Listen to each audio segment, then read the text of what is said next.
तो 2024 के चुनाव में भी हिंदू मुसलमान और ध्रुवीकरण तुष्टीकरण की राजनीति शुरू हो गई है। टुकड़े टुकड़े सियासत आखिर है क्या, हम आपको बता। राष्ट्रपति पीएम सनातन धर्म के हैं, ये कहते हैं तेजस्वी यादव। तो जवाब विजय सिन्हा देते हैं कि इनकी सोच तो धर्म तक ही सीमित है। आखिर ये धर्म का जिक्र करने की जरूरत क्यों है? तीनों सेनाध्यक्ष सनातन धर्म के हैं, तीनों सेनाध्यक्षों को भी घसीट लिया गया है। विकास पर ये बात नहीं करते, ये सवाल उठाया है विजय सिन्हा ने कि विकास की बात कीजिए।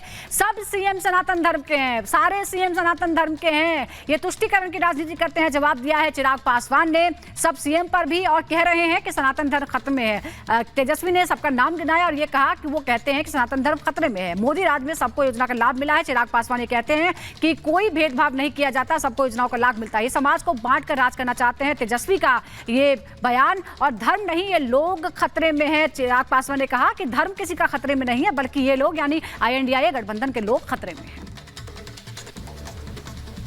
और चलिए अब बात करते हैं यूपी सरकार में मंत्री और बड़ बोले नेता ओपी राजभर।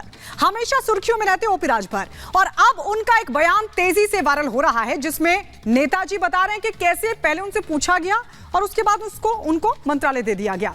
आइए रिपोर्ट के जरिए आपको दिखाते हैं क्या कुछ दावा ओपी राजभर बड़ बोले बयान के जरिए कर रहे हैं।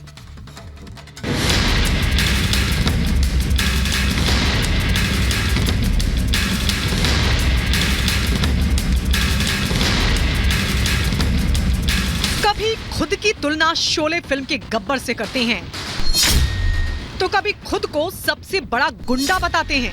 टीवी पर बोलता हूँ कि हमसे बड़ा गुंडा की धरती पर हो। तो कभी अपने गमछे का रौब दिखाने की बात करते हैं। अजीबोगरीब, विवादित और अपने अक्खड़पन को लेकर हमेशा सुर्खियों में रहने वाले ये नेताजी हैं ओम प्रकाश राजभर।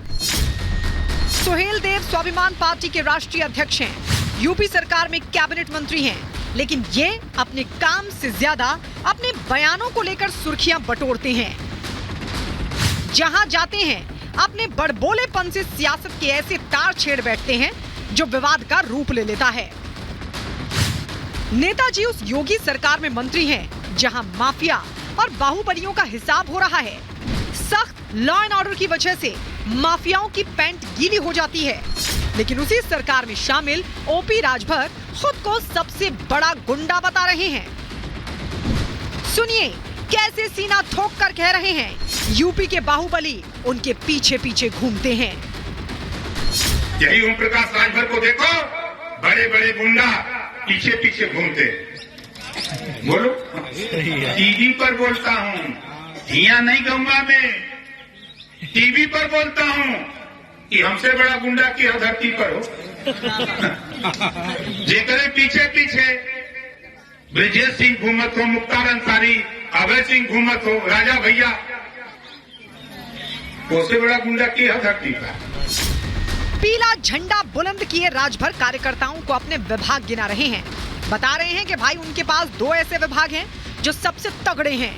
नेताजी अपनी तारीफों के पुल बांधने में भूल गए कि वो एक संवैधानिक पद पर हैं और जिस तरह की भाषा वो इस्तेमाल कर रहे हैं वो किसी भी नेता के लिए शोभनीय नहीं है। तो आप जान लो कि ओम प्रकाश राजभर पंचायती राज मंत्री है। अकलमंद इशारा काफी है और नहीं कहूंगा। और दूसरा विभाग अल्पसंख्यक कल्याण, वक्फ बोर्ड और हज विभाग है ना, वो बहुत तगड़ा है। 20% आबादी है, वो उनमें खुशी है। अपने से कार्यालय जाके कह रहे हैं कि नेताजी छोड़ी पर हम लोग वोट देंगे। कुछ दिनों पहले की ही बात है जब माननीय को सरकार में मंत्री बने जुमा ही हुआ था कि पहुंच गए आम पब्लिक को अपने मंत्री पद की ताकत दिखाने। भरे मंच से कहने लगे पीला गमछा डालकर थाने जाओगे तो कोई टेंशन वाली बात नहीं होगी। अब घोसी चुनाव के प्रचार के दौरान बड़बोले राजभर ने खुलासा कर दिया कि भाई उन्हें मुंह मांगा विभाग मिला है। आला कमान ने पहले उनकी फरमाइश पूछी और फिर उसे पूरा कर दिया। सुनिए कैसे राजभर अपने मुंह मियां मिट्ठू बन गए हैं। दिल्ली वाले पूछ करके डीएम विभाग, कौन सा विभाग लोगे? हमके जौन मुख्यमंत्री जी के पास मालगांव भर दिया। जैसे नेताजी हैं वैसे ही उनके समर्थक भी हैं। नेताजी जो बोलते हैं कार्यकर्ता उसे पत्थर की लकीर समझते हैं। कार्यकर्ता उन उनकी बातों को इतना सीरियसली ले लेते हैं कि पीला गमछा पहनकर टशन दिखाने थाने पहुंच जाते हैं। लेकिन पुलिस के हैकड़ी निकालने के बाद माननीय कहते हैं कि हम आपको जानते ही नहीं। Bureau report, Republic Bharat. और अब बात करेंगे राहुल गांधी की, जो 2019 की तरह एक बार फिर से दो नावों पर सवार हो गए हैं, जिसके बाद कहीं ना कहीं सियासी गलियारों में तूफान आ गया है और उन पर ये आरोप लगाए जा रहे हैं कि अमेठी की तरह वायनाड की जनता के साथ भी छल करेंगे। लेकिन इस बार उन पर ये आरोप विरोधी पार्टी के साथ साथ उनके सहयोगी दल और सीपीआई नेता एनी राजा ने भी लगाए हैं। क्या कहा है उन्होंने, इस रिपोर्ट में देखिए।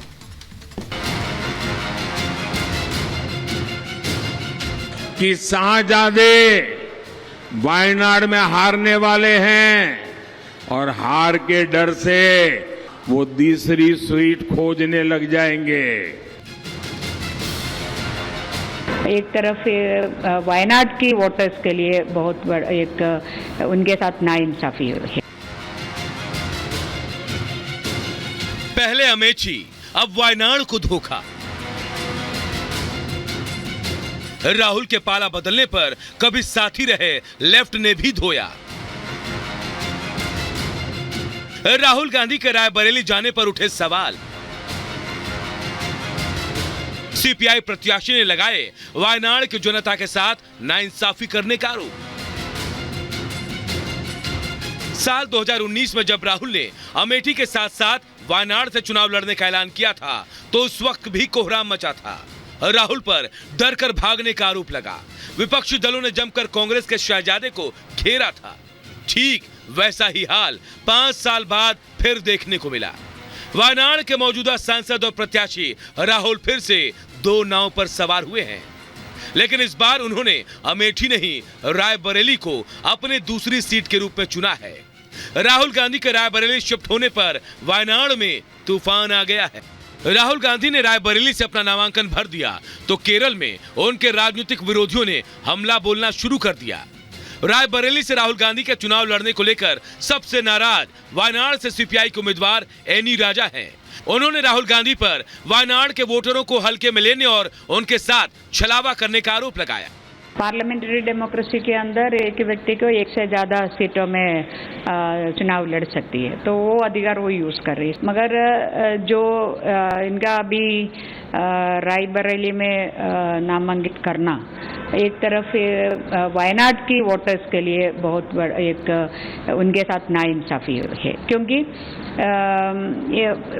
एक बार भी वायनाड की जो वोटरों को बताया नहीं था कि इनका मंशा ये भी है कि दूसरा एक सीट से वो लड़ने का है, तो वो बताया नहीं है। तो ये खुलकर बताना चाहिए था, जो पॉलिटिकल मोरालिटी का एक बात है। तो ना बता के वायनाड की वोटर लोगों के साथ अन्याय किया है। सिर्फ वाम दल ही नहीं, प्रधानमंत्री मोदी ने भी राहुल गांधी के वायनाड के साथ रायबरेली से चुनाव लड़ने पर तंज कसा और वायनाड में हार के डर से दूसरी सीट पर चुनाव लड़ना राहुल की मजबूरी बताया। मैंने पहले ही बता दिया था कि शाहजादे वायनाड में हारने वाले हैं और हार के डर से जैसे ही वायनाड में मतदान समाप्त होगा वो तीसरी सीट खोजने लग जाएंगे। और अब दूसरी सीट पर भी उनके सारे चेले चपाटे कह रहे थे अमेठी आएंगे, अमेठी आएंगे, लेकिन अमेठी से भी इतना डर गए, इतने डर गए, वहां से भागकर अब रायबरेली में खोज रहे हैं रास्ता। ये लोग गुम कर सबको कहते हैं डरो मत। मैं भी आज उन्हें कहता हूं और बड़े जी भर के कहता हूं, अरे डरो मत, भागो मत। वहीं दूसरी तरफ शतरंज के माहिर खिलाड़ी राहुल गांधी के अमेठी के बजाय रायबरेली से चुनाव लड़ने को कांग्रेस के नेता जयराम रमेश एक बड़ी सियासी चाल के तौर पर पेश कर रहे हैं। दावा किया जा रहा है कि राहुल गांधी के इस चाल से विरोधी चारों खाने चित्त हो जाएंगे, लेकिन रियल लाइफ में शतरंज के चैंपियन रहे रूसी ग्रैंड मास्टर गैरी कास्परोव ने बिना नाम लिए राहुल गांधी को नसीहत दी है। सोशल मीडिया पर एक पोस्ट कर लिखा, पुरानी रवायत कहती है कि शीर्ष पर चुनौती देने से पहले आपको अपनी पारंपरिक सीट रायबरेली से जीतना चाहिए। गैरी कास्परोव, रूसी शतरंज ग्रैंड मास्टर। यानी साफ है कि राहुल गांधी के 2 जगहों से चुनाव लड़ने पर चर्चा सिर्फ देश में ही नहीं विदेशों में भी हो रही है। वहां पर भी ये बात छिड़ी है कि राहुल कहां की जनता के साथ नाइंसाफी करेंगे। Bureau report, Republic Bharat.